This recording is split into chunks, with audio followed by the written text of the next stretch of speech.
Había una sensación de que con la vacuna todo esto se iba a terminar, sin embargo, es una historia de nunca acabar. En el inicio de la pandemia, uno se imaginaba que con la vacuna ya iban a cambiar las cosas, sin embargo, las restricciones siguen estando, en menor medida, pero siguen vigentes. ¿Cómo afrontarlo, no, desde el punto de vista de la salud mental, todo este tipo de dramas? Claro, ya ahora, digamos, lo fuerte de la cuarentena y de las restricciones se ha terminado, porque no queda más tela para cortar, ya no se puede hacer más eso, ¿no?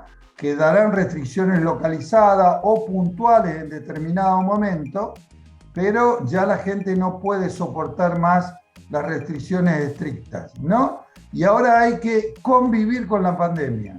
Lo que vos decías que se esperaba era que con la vacuna, bueno, todo solucionado, resulta que siempre es, pero sigan cuidándose.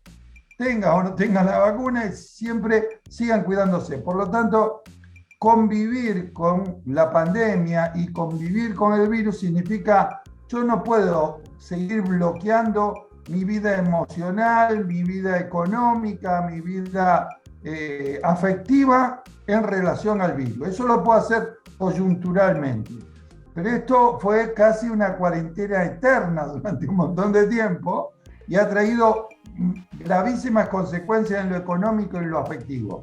Y por lo tanto, esto tiene que empezar a tratarse, ¿no? Lo Bien. económico, donde las restricciones fueron disminuyendo, y lo afectivo, porque lo que ha producido fundamentalmente son ataques de pánico. Después de la ansiedad, después de la depresión, de la angustia, producen ataques de pánico. Que la característica que tiene el ataque de pánico es, te voy a dar un ejemplo para que notemos el parangón, ¿no? La distancia entre una cosa y otra.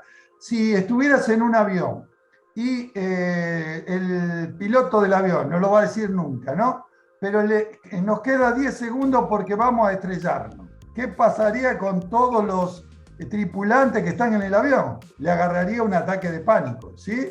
¿Por qué? Porque uno trataría de salir por la ventana, el otro se pondría el paracaídas, el otro golpearía la puerta, algo haría. Cuando un avión se estrella, el 99% de la gente que está dentro del avión se muere. Y me detengo en ese punto. Entonces, con este criterio, porque ahí existe un protocolo en la aviación, ¿no hay que decir siempre la verdad? ¿Se justifican decisiones de gobiernos, digamos, que tal vez no se entienden en primera medida, simplemente para que no exista un caos social a nivel mental? O sea, para que no se despierte una sociedad con ataques de pánico. Por ejemplo, digo, hoy sí tenemos vacunas, pero en cierta medida, hace unos meses no estaban todas las vacunas, sin embargo eso no se comunicó de ese modo, justamente tal vez para no generar esa ansiedad en la población.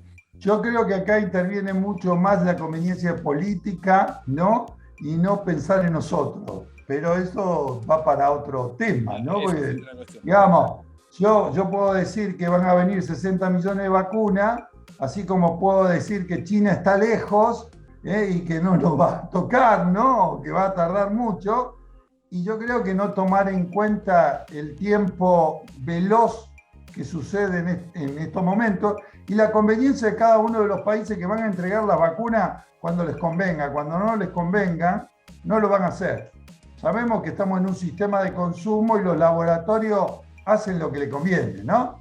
Y No fue hablando, por... Daniel, de los trastornos de ansiedad, depresión y todas estas consecuencias que acentuaron la pandemia, ¿estas cuestiones se pueden sanar o uno ya convive el resto de su vida con estos síntomas y los tiene que saber sobrellevar adelante, digamos? No, sin duda que se pueden curar, ¿sí?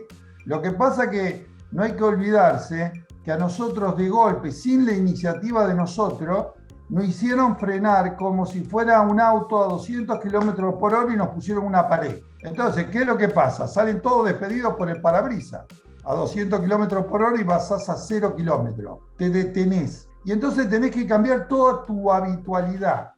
Esto crea que uno tenga que rápidamente habituarse a otra forma de vivir. Gente que no se veía más que a la noche, se tenía que ver las 24 horas del día, toda la semana y todos los meses, juntos, ¿no? Porque estaban en cuarentena. Esto crea ataque de pánico porque no sé cómo instrumentarme rápidamente para poder convivir algo que no lo he hecho cotidianamente. Y ese ataque de pánico no tiene que ver con la realidad, como te decía, del avión, porque en el avión sí sucedía, ¿no? Pero acá no está en peligro la vida de uno, pero te han transformado tanto la vida cotidiana que entras en pánico. Lo que se provocó fue simbólicamente un terremoto psíquico, ¿no? Porque todo lo que vos estabas viviendo hasta ese día se cortó, lisa y llanamente. Gente que es independiente y que no vive del Estado, apostaba a producir, apostaba a vender, y de golpe, no porque se enfermó, no porque no quiso seguir el negocio, le cierran el negocio y quiebra. Alguien que andaba con una situación mirando un proyecto de futuro para crecer, se destruye. Y si se destruye económicamente, también se destruye psíquicamente. No hay que olvidarse que si uno tiene cierta seguridad que viene transitando mes a mes, que puede vivir hasta el día 25 o puede llegar a fin de mes, de golpe no tiene nada. Y lo único que le quedan son deudas. Por lo tanto, la situación económica termina influenciando sobre la psiqui. Ni te cuento con respecto al cuerpo. Hay algunos que han aumentado de peso en esta cuarentena porque lo único que te permitían era comer y agarrabas la heladera, y otros que por las preocupaciones que tenían económicas han bajado de peso terriblemente. Por eso yo digo que hay gente que se ha reinventado en este tiempo, ¿sí? Y ha podido surfear el temporal, ¿no? Pero hay otra gente que ha quedado paralizada en depresiones muy fuertes, y lo vemos ahora en la salida de la cuarentena y en la salida de la pandemia, porque hay que tener en cuenta que si convivimos con el virus no podemos entrar en esa cuarentena estricta, y por lo tanto esto es una salida, ¿sí? No porque se haya eliminado directamente el virus, no, porque no nos queda más alternativa. Entonces la gente que no se reinventó se quedó postrada en la cama, miedosa para salir, ¿sí? Con ataque de pánico, con angustia. Sí, con pérdidas de seres queridos también. Totalmente. Un filósofo marcaba la cuestión del barbijo mental. Se nos ha quedado el barbijo mental en la cabeza, que es, aunque ahora te permitan salir, es costoso salir, irse de la casa por el miedo. Hay un precio que hay que pagar tal vez si uno no lo sabe, ¿no? Porque a uno le queda un miedo latente. Por ejemplo, en este mismo momento los dos estamos conversando y no tenemos tapaboca, y tal vez en el inconsciente está ese miedo, ¿no? De, uy, a ver si en este mismo momento me contagio. Totalmente. Vos fíjate que lo que yo veo acá, ¿no? Es que en la playa o en el bosque, gente está con el tapaboca y no hay nadie. Me pongo a caminar y por ahí camino media hora, y si crucé a alguien a 5 metros de distancia es mucho, claro, ¿no? Y sin embargo siguen con el barbijo.